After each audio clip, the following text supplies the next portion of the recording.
पुढच्या रिलीफ रॅलीची नांदी ठरू शकते, जो युद्ध थांबलं तर किंवा एक कन्क्लुजन निघालं. शैलेंद्र, तुमचा अनुभव काय? आणि ही जी सिच्युएशन लोक सतत कोविडशी कंपॅरिझन करतात, आणि असंही झालं होतं की कोविडमध्ये ज्यांनी गुंतवले होते पैसे त्यांना त्याचे फायदे भरपूर झाले. त्यामुळे आताची रॅली तुम्ही चुकवू नका, असा एक मतप्रवाह आहे. तुमचं रिडिंग काय या सगळ्या सिच्युएशनवर? नाही, बरोबर आहे. आपण म्हणतो की व्होलेटाईल मार्केटमध्येच संधी असते, म्हणून तर आपण SIP करतो. तर पहिला संदेश आहे की SIP बंद नका करू.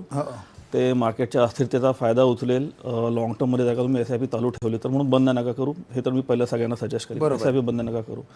दुसरा, संधी का आहे जर का टेक्निकली आपल्याला बघायचं असेल तर, कोविड आणि नोटबंदी हे दोन मोठे क्रॅश मार्केटनं बघितलेत गेल्या दशकामध्ये. तर व्हॅल्युएशन आपण बघू. आणि जेव्हा तो क्रॅश झाला, नोटबंदी काय किंवा कोविडचा, तेव्हा मार्केटचं PE 18च्या पण खाली गेलो नव्हतं. That is it. खरं आहे. 15ला गेलो होतं PE शेवटचं 2013, सप्टेंबर 2013 सर्वात लो PE 15चं होतं तेव्हा. हो. आता डिमॉनिटायझेशन आणि कोविडच्या वेळेस पैशाचं जे चलन आहे तेच थांबलं होतं. Circulation of money had stopped आणि व्हॅल्युएशन तिकडे गेलं. बरोबर आहे. आज मार्केटचा PE 20 आहे. आज या क्षणाला अजून ओपन नाही झालं.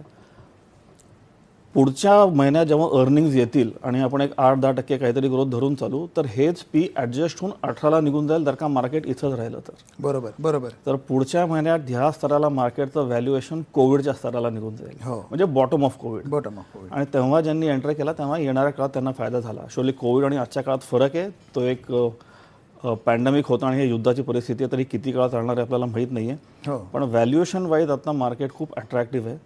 तर SIP बंद नका करू. हे सगळ्यांनी लक्षात ठेवा. आणि व्हॅल्युएशन वाईज अट्रॅक्टिव्ह आहे, तर ह्या बघून बंद करणं SIP किंवा रिडीम करणं हे तर आता सजेस्टेड नाही. बरोबर आहे. आणि